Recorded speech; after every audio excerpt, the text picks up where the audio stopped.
السلام عليكم ورحمة الله وبركاته. وأما بعد، أعتذر بأهل الضاد بأنني سأتكلم في معظم ما أقوله اليوم باللغة الإنجليزية، لأن من غايات وأهداف هذا اللقاء التحضيري هو التحضير لنهايات العام الحالي، وهو عام الأهداف المستدامة للتنمية كما نعلم في مفهوم الأمم المتحدة، عام بإذن الله تفعيل مجلس اقتصادي واجتماعي عربي يتكلم باسم الإقليم من الإقليم إلى الخارج، وعام نحضر به لقمة إنسانية، قمة للقانون الإنساني الدولي نأمل في أن يعقد خلال الأشهر القريبة القادمة، إن لم يكن من العام القادم ولكن الذي يليه. كما تفضلت السيدة الدكتورة إريكا هاربر، إننا في هذا البلد الصغير قد أودعنا جل جهدنا في عقود خلت بإنسانية الحسين رحمه الله وإنسانية المسيرة الأردنية لتطوير مفهوم لنظام إنساني دولي جديد.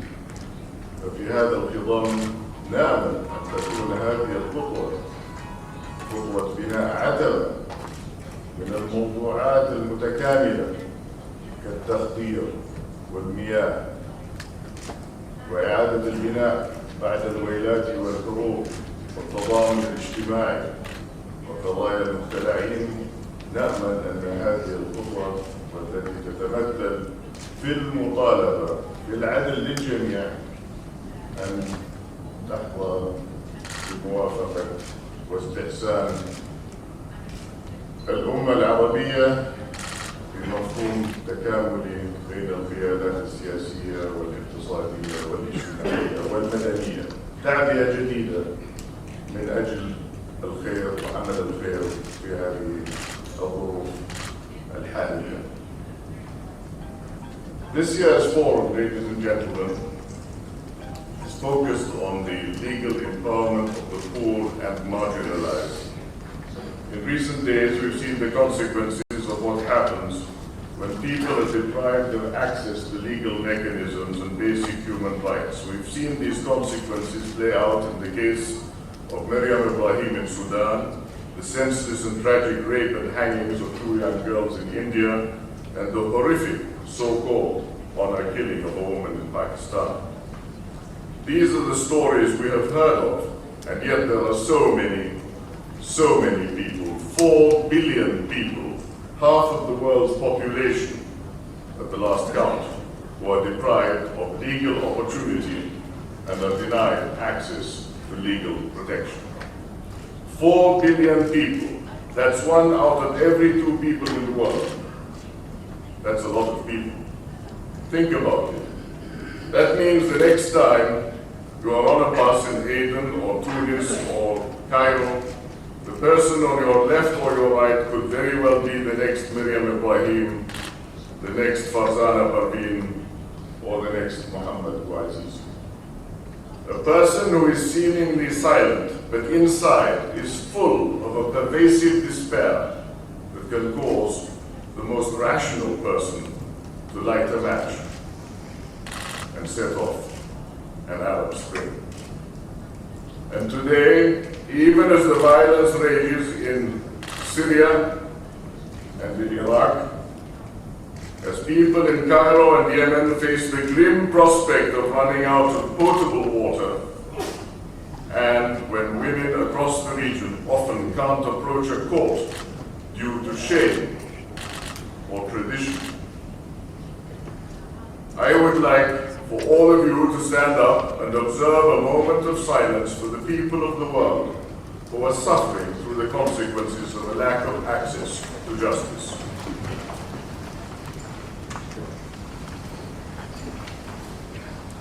Thank you indeed. Injustice anywhere is a threat justice everywhere.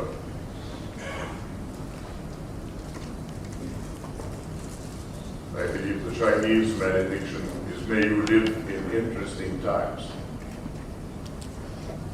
There are times, ladies and gentlemen, when realpolitik frequently trumps humanitarian considerations. These are times when, as Plato said, what is just or right means nothing more than what is in the interest of the stronger party. These are times when there is a large gap between the word of the law and the rule of the law.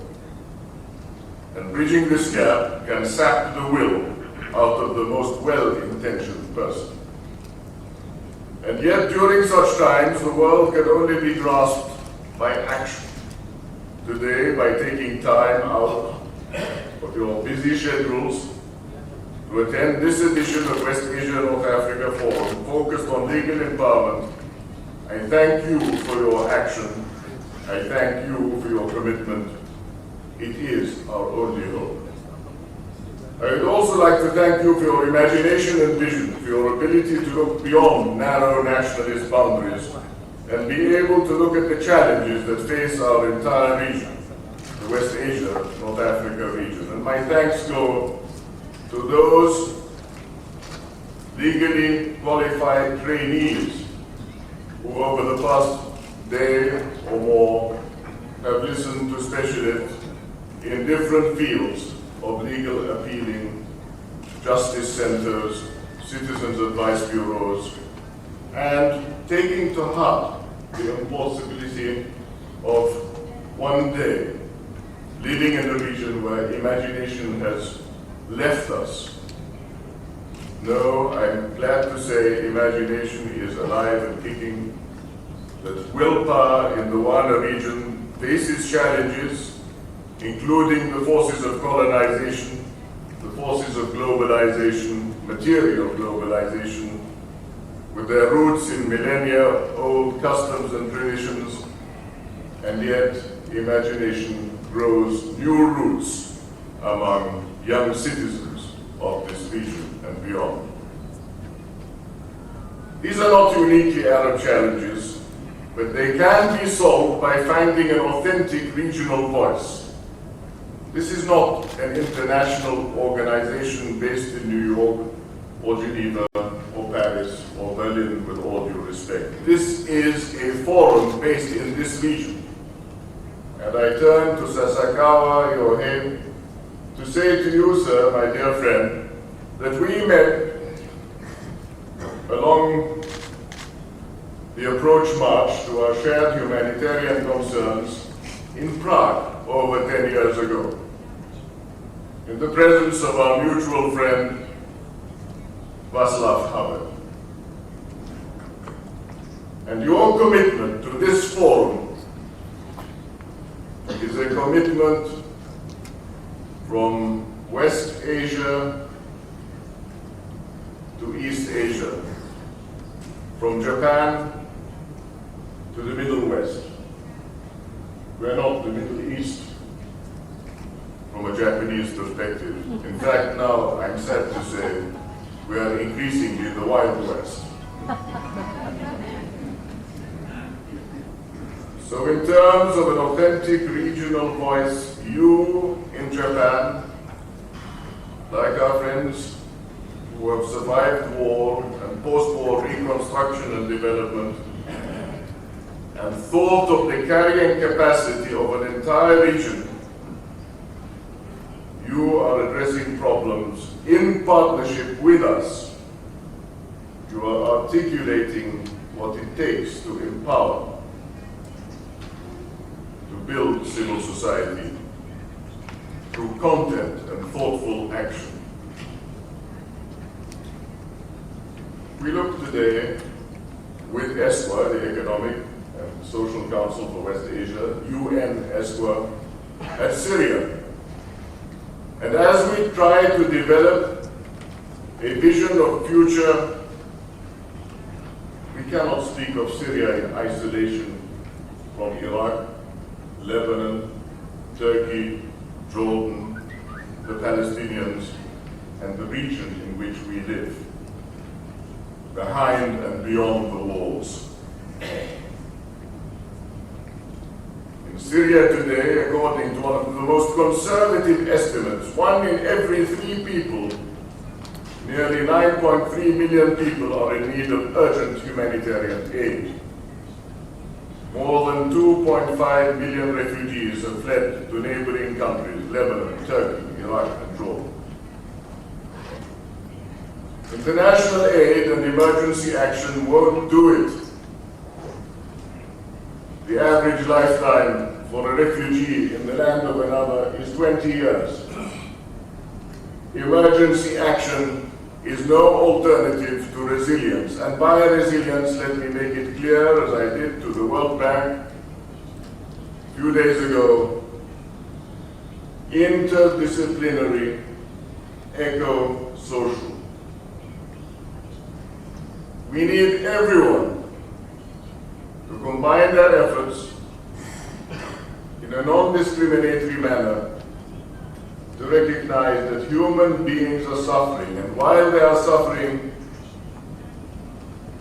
the development of the alternative economy, the alternative society, I will return to that, is creating a feeling of drift, that governments are simply not in control.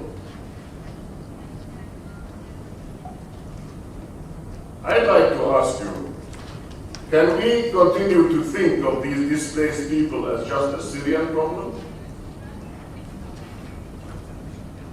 Can we condemn them to living in refugee camps for the long-term future? Human islands that isolate them from their local hosts while creating an open-ended dependency on external assistance. The UNHCR estimates that refugees end up getting displaced for an average of 17 years, others say 20 years. Given this extended period of time, should we not take a regional perspective and come up with a unified policy to make the displaced people of our region self-sufficient? The need for us to work together can at best be expressed by the words of Martin Luther King. And I had the privilege at Morehouse College in the United States of receiving the King Gandhi Ikeda Prize. And I recall King's words: "We must live together as brothers or perish as fools." In 2005, I joined a group of scholars, not myself, but they were the scholars, as part of an initiative called the Commission on the Legal Empowerment of the Poor. We brought the importance of legal empowerment of the international development agenda in human dignity to the fore. However, the single most important accomplishment of the committee was that it changed the way people looked at human beings. Human beings can be statistics, can be digits, can be informatics, but they also can and should be contributors to positive or negative development. The correlation, ladies and gentlemen, is between human dignity and sustainability, not between triumphalist frontier economics and so-called development. We began, due to the work of the Commission, to be viewed not as the object of the challenge, but as people and partners and as part of the solution. This is the central purpose of legal empowerment: enabling people to understand and use the law to claim and exercise their rights and to hold public institutions to account. We found that when people were excluded from justice, they were also excluded from the gains of economic development. Their livelihoods suffered. They were more susceptible to exploitation. Their children were left behind. But But lest you think that we went down the road of narrating a familiar litany of challenges and producing little in the way of solutions, I am happy to tell you that this time round it was different. Ladies and gentlemen, I want you to know that despite all the challenges we face today, those of us who believe in the words of the Holy Prophet Muhammad ﷺ, if the day of judgment comes and you have a fruit-bearing sapling in your hand, plant it anyway. We cannot live without hope. And with faith there is always hope. Today things are not as they were before. The orthodoxy has been challenged. Legal empowerment is now on the global agenda, on the global development agenda. It is part of mainstream thinking on poverty alleviation and how to raise the living standards of the poor. At the program level, there has been a shift away from top-down approaches that aim to strengthen state justice institutions. Today, legal professionals and policymakers are actively thinking of strategies that enable the poor to use the law to protect their human rights and advance their interests. Legal empowerment has now become mainstreamed into the work of agencies such as the UNDP, World Bank, the Open Society Foundations, and non-traditional legal actors such as Oxfam, the Norwegian Refugee Council, and UNHCR. Yet, though legal empowerment has become a reality around the world, I wish I could say the same for the West Asia and North Africa region. Sadly, I cannot. But in the aftermath of the instability produced by the Arab Spring, the conflict in Syria, or the impacts of environmental change and global economic recession, we lurch from one crisis to another like a driver of a car that is spinning out of control, with our best minds solely focused on combating the next emergency. We have forgotten what's truly important, taking the long-term view and building resilience, interdisciplinary, eco-social. Make no mistake, containment strategies, reactive politicking, and stimulus interventions won't make our challenges go away, now or for that matter, in the future. We must constantly remind ourselves that the consequences of our short-term actions must align with the long-term objectives of empowerment for all people. Earlier this year, I signed an urgent appeal to all member states of the United Nations, along with the former US Secretary of State, Mrs. Madeleine Albright, to make access to justice for all an integral part of the post-2015 Sustainable Development Goals. By excluding access to justice, the first set of Millennium Development Goals was rendered ineffective in truly transforming the lives of people in a qualitative way.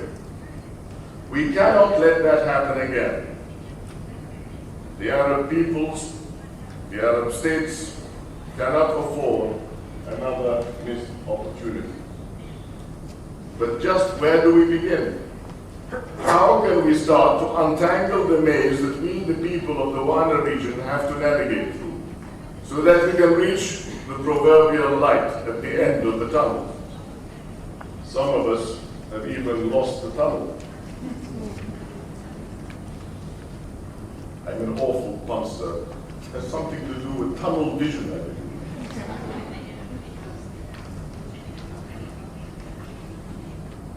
Can we start by adapting an interdisciplinary approach?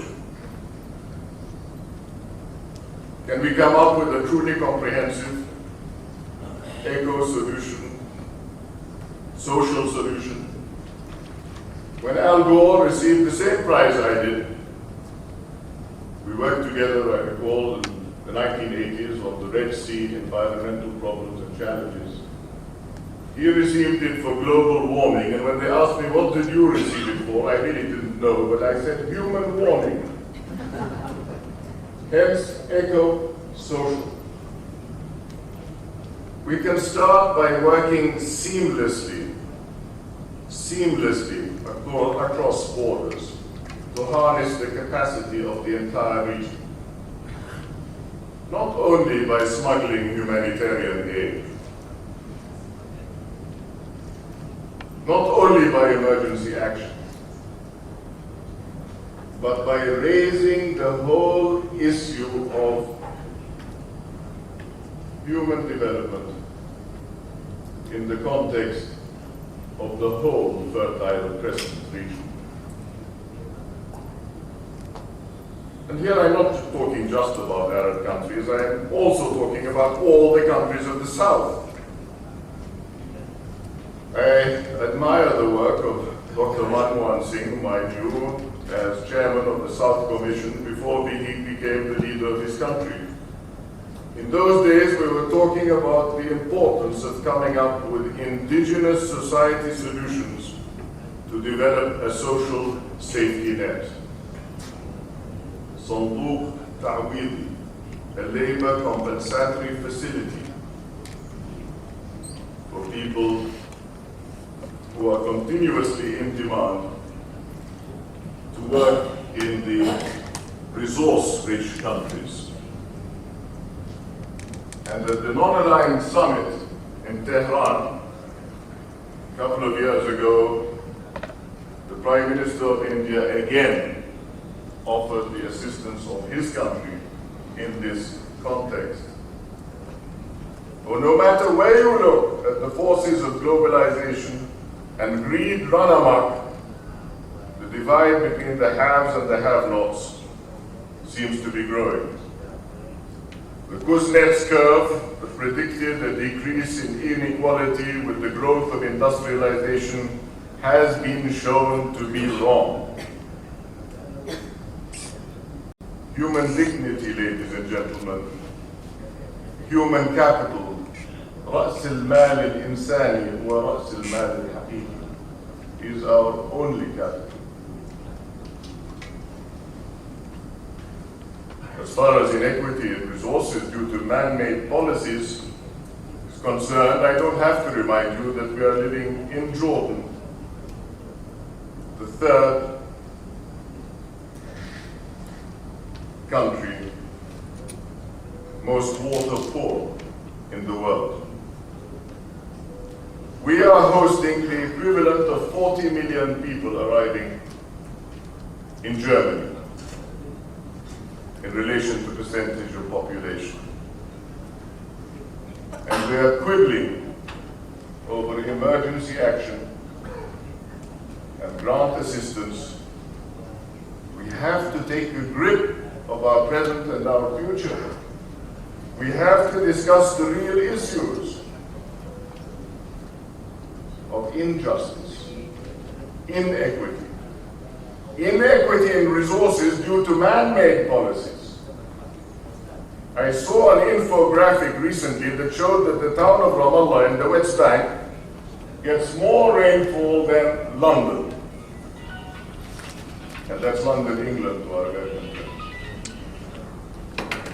Yet while the average Londoner gets over 150 liters of water per day, due to man-made policies, the average person in the West Bank gets only 70 liters. It bears noting that the World Health Organization recommends 100 liters of water per day, per person. Depriving people of access to basic human rights, the right of clean water, has consequences beyond solely water poverty. When people fall ill, they cannot work. When children get diarrhea or are forced to walk large distances to fetch water, they do not go to school. What is more, as we saw in India recently, they are more prone to suffer from violence and sexual assault. As the surface and groundwater reserves get depleted, the population in the regions continue to grow. If you think that the challenge is bad today, it's nothing compared to what we might face if bad governance continues to shape our future. Bad governance, ladies and gentlemen, is the opposite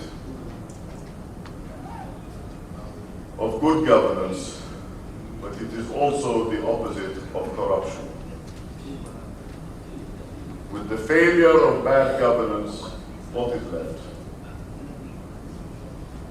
Our second set of challenges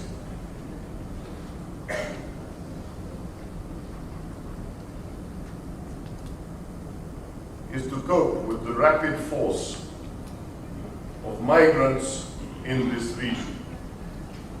The increasing, accelerating force of demand for services, for recognition. And I have to quote once again my colleague Peter Sutherland on the Mobility Commission, who calls the mobility stakeholders, the migrants, displaced persons, stateless persons, refugees, as people living on Mars. As for the development stakeholders, whom we look at when we rightly, justifiably support government plans to the exclusion of this political economy, they are on the planet Venus. Are they irreconcilable? Can we stabilize a region by looking at only one set of terms of reference and forgetting the other? The transition movements in Tunisia, Yemen, Egypt, and Libya, the continuing instability in Syria and Iraq, the unresolved conflict in the occupied Palestinian territories continue to impact our lives profoundly, the lives of millions of people across the entire region. Jordan alone is home to 63,000 Iraqi, 560,000 Syrian, and almost 2 million Palestinian refugees. Probably these figures are understated. Some have told me that Jordan's population may be in excess of 11 million people. But this cavalier disregard for facts and figures, and what is more important, for knowing who is behind those facts and figures, who are the human beings who are suffering, cannot continue. Good governance demands a knowledge base. The growing number of urban refugees is placing pressure on public resources, such as water, electricity, and waste management.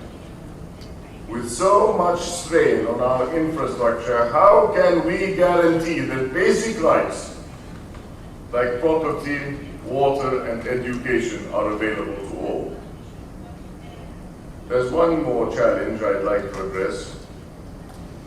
We cannot just talk about today's problems. We have to talk about solving problems that will benefit the generation that has not yet been born, tomorrow's generation. Today, the Arab world boasts some of the world's highest rates of secondary and tertiary education. However, the unemployment rate of Arab youth, 22% for men and 40% for women.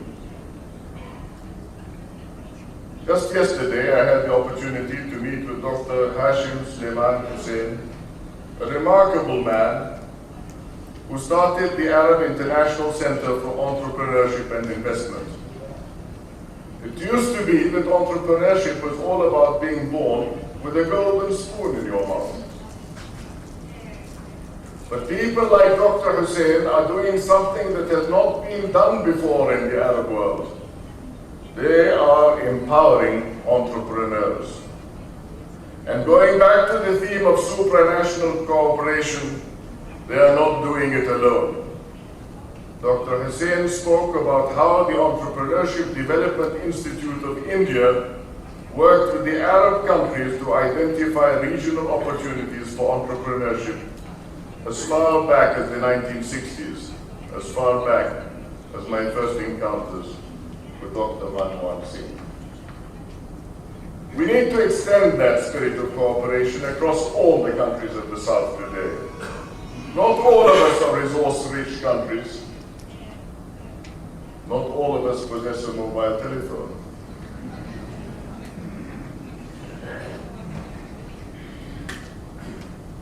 Bad habits die hard. I can't help myself from commenting.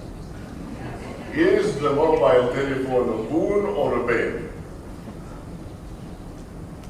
On the pocketbook of the poor, the cigarette and the mobile telephone are depleting the resources, the very human fiber of our existence.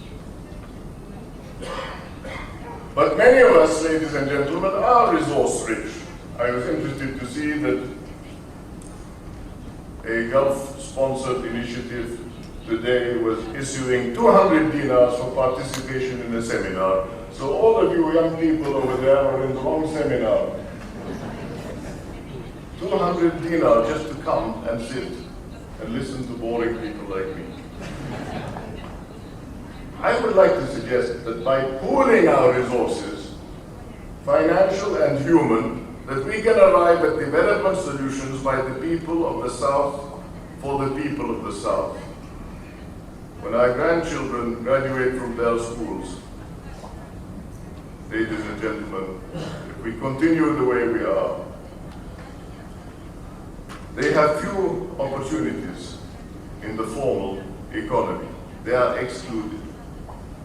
Like millions of other people in the West Asia, North Africa region, they are being forced into the informal economy. We say 70 million job opportunities are required. And in Arabic, عاطلين. Not باطلين, عاطلين. Who knows what the industrial profile, the agricultural profile, the educational profile is of those 70 million people. The problem is, yes, we do not have enough leaders, but we also have a perception of too many followers. We have to create contributing individuals of as many of these people as we can. You know what takes place in the informal economy, where people are exposed to unsafe working conditions. The world reacted to the shocking story of 1,500 plus workers who died in the building collapse in Bangladesh's Rana Plaza. We were horrified at stories of graft in FIFA. The Economist came out with a beautiful cover the other day. A beautiful girl game, a dirty business. Life is not a game. The mortality rate of migrant workers,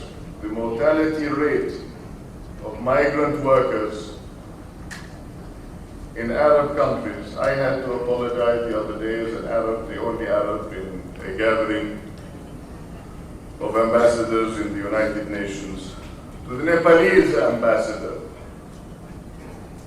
The way in which we look at migrant workers, the way in which we cope or don't cope. I want to make it very clear that in talking to our Persian and Arabian Gulf friends in Tehran the other day, they were saying the Iranian Gulf, the Persian Gulf. I said, well, actually it's the Indian Gulf. It's the South Asian Gulf. Let us learn the realities of migrant workers and their pressures on economies all over the world. This is not a situation unique to the Arab world. It is a situation of good governance that should be applied everywhere in the world.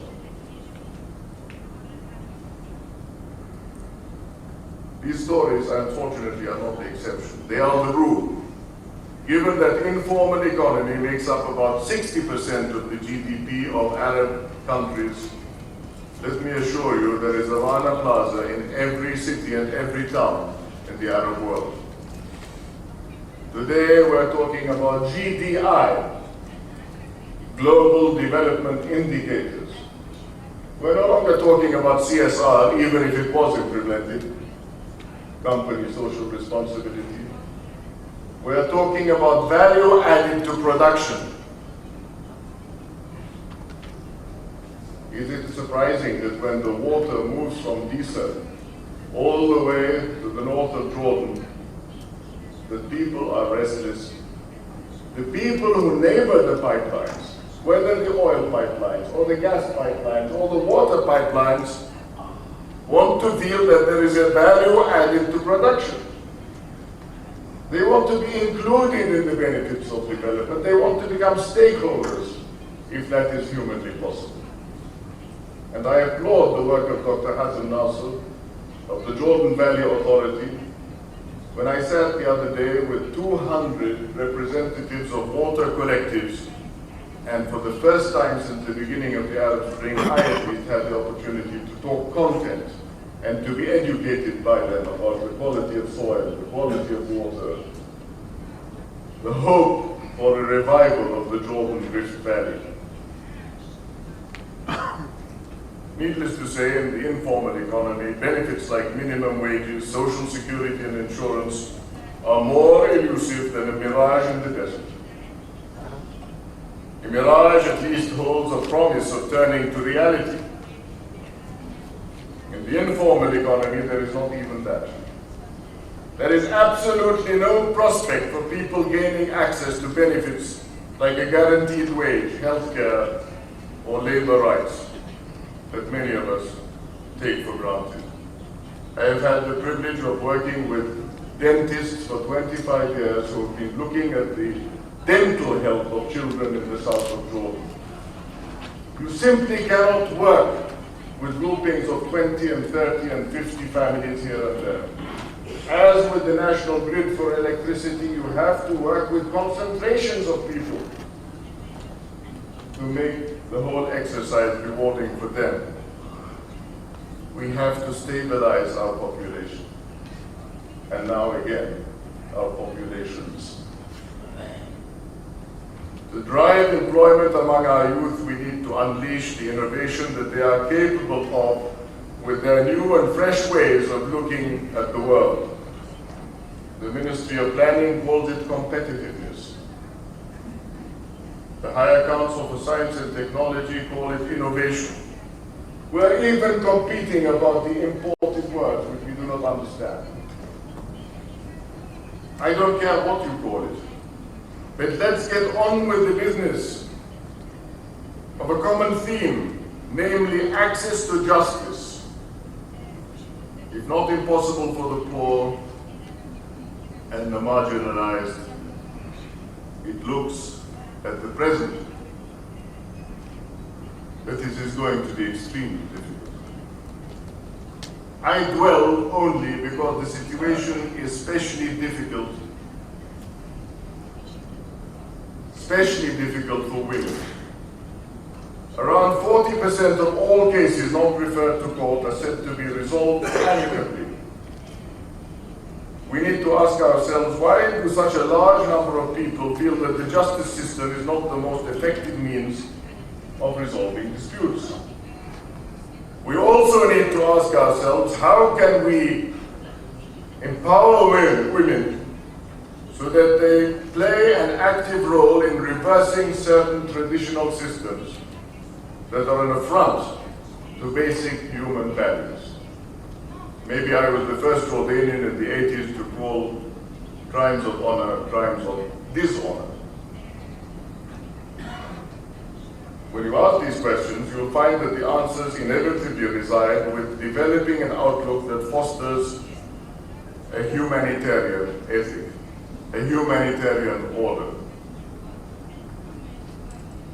In that, I believe you are developing a humanitarian security order. Because peace begins within yourself, with your neighbors, and with the larger community and the world. Can we develop solutions that are centered on themes? Themes, not religions, not tribes, not sects,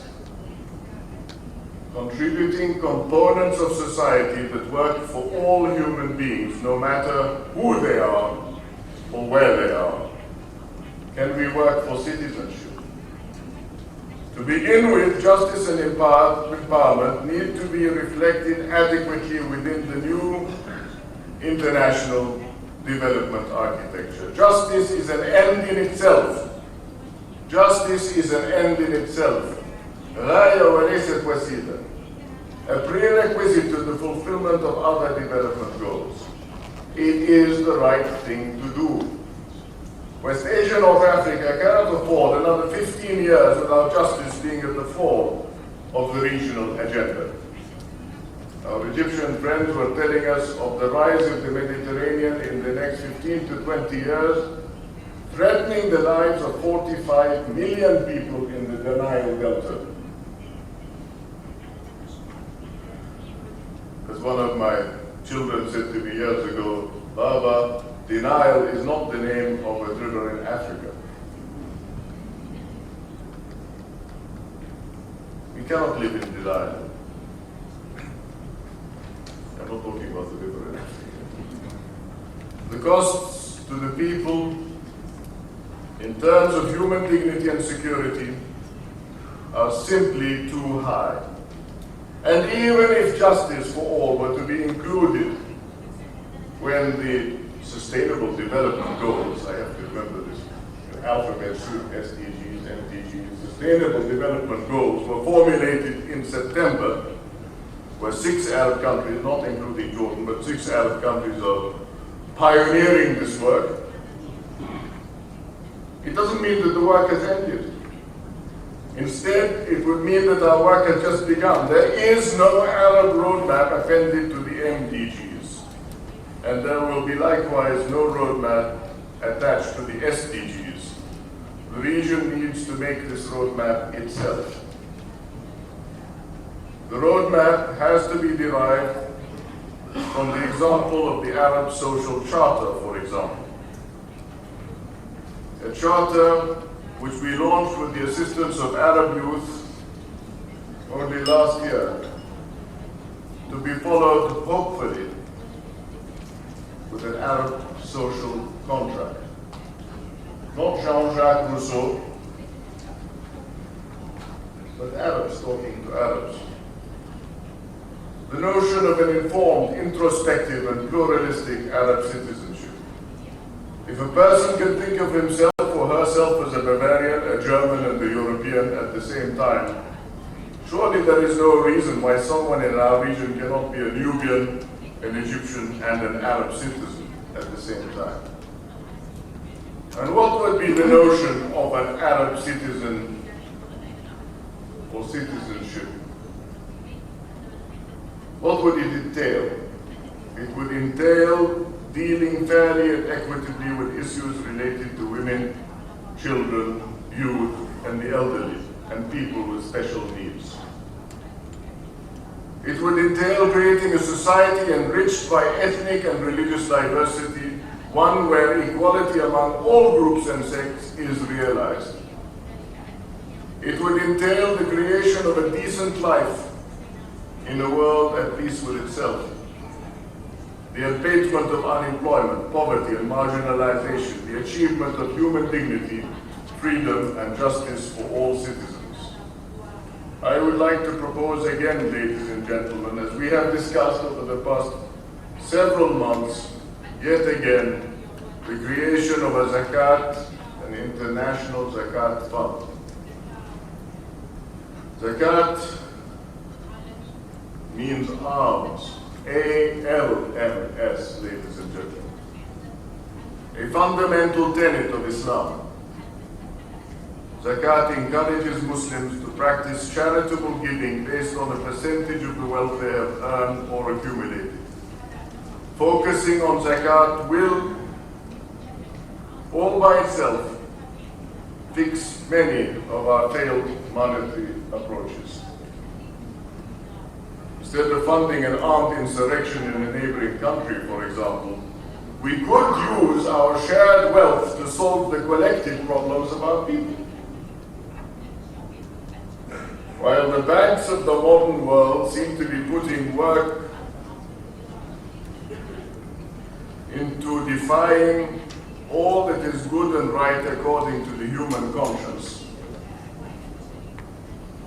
I would like you to reflect on the example of a bank that is actually using Islamic financing to doing social good.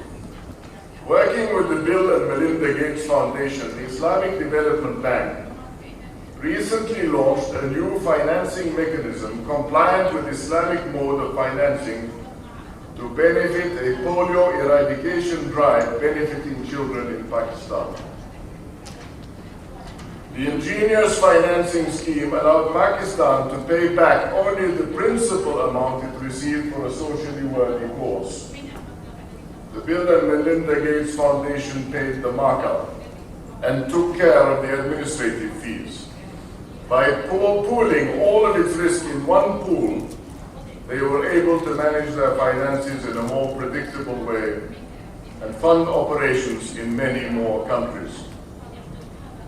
The Islamic Development Bank was able to finance a poor country without jeopardizing the debt sustainability rating of that country. That is an outstanding example of what we seek at this time. In closing, I would just like to add an afterthought. Islamic banking, Islamic bonds, Islamic anything you like, provided it's doing nothing for the poor in this region. Is that acceptable?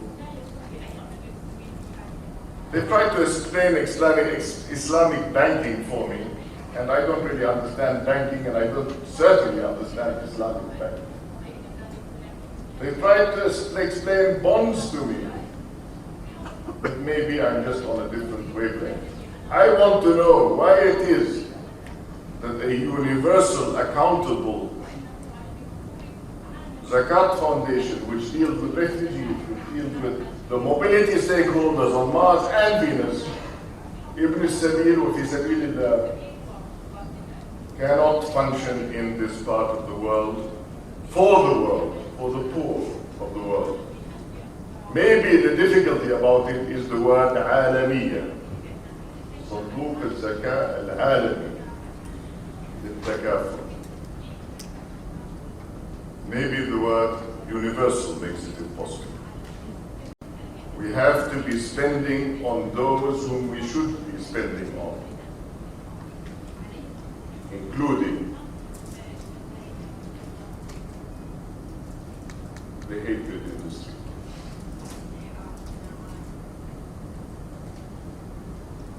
Five points of action for you, ladies and gentlemen, are needed to lay a solid foundation for legal empowerment in the Arab region.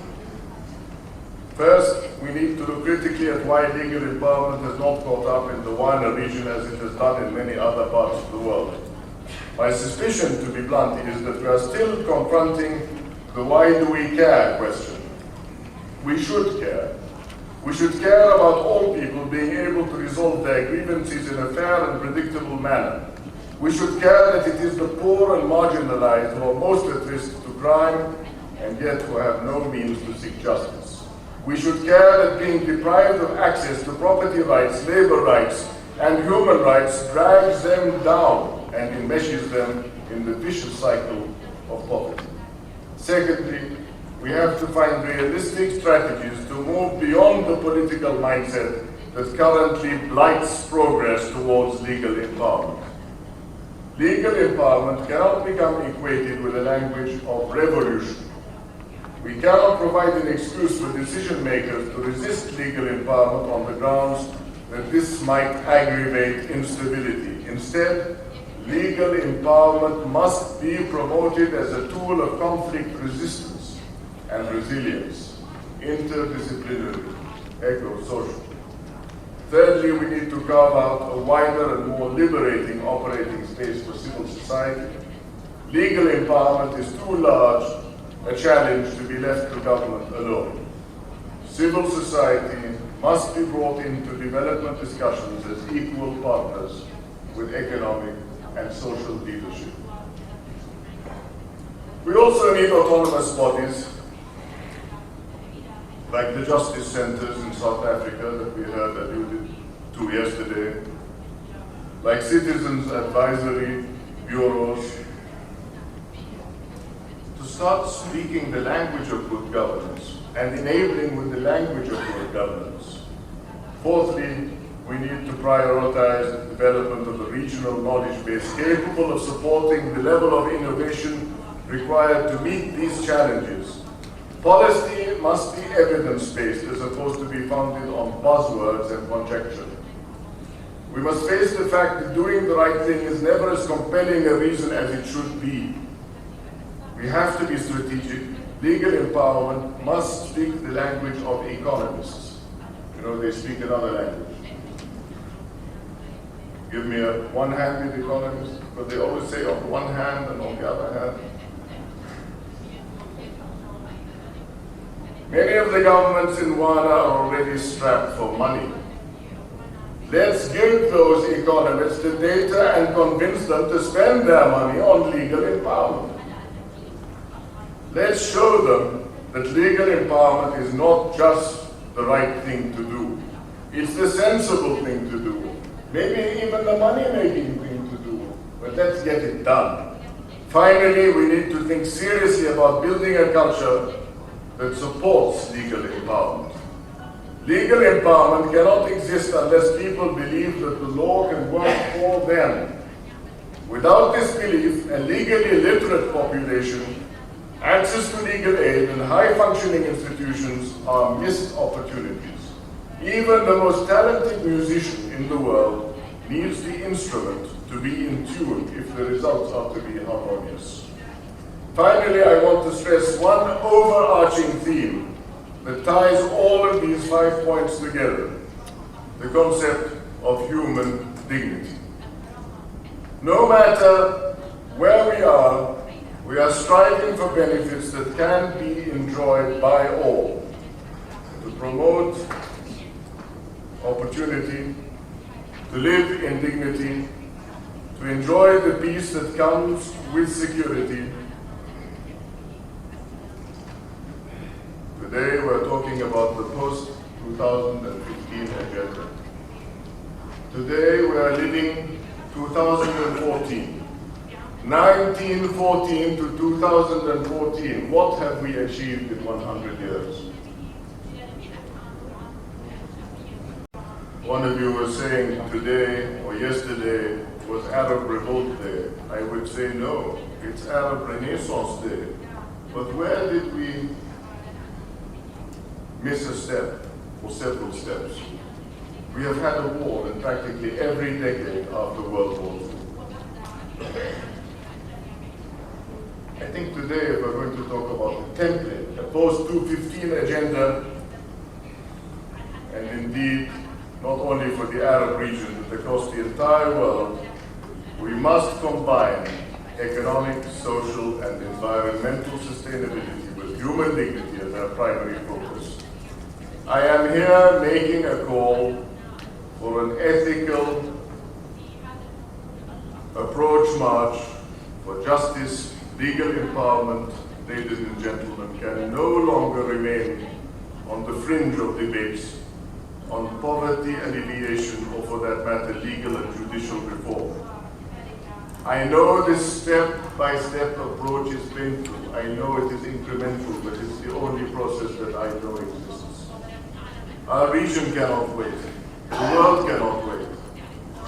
1918, at the end of a horrendous First World War, there was a Versailles Conference. I don't know what will happen by 2018, but presumably if we've killed enough of each other, we will be in need of some kind of a halt to the madness.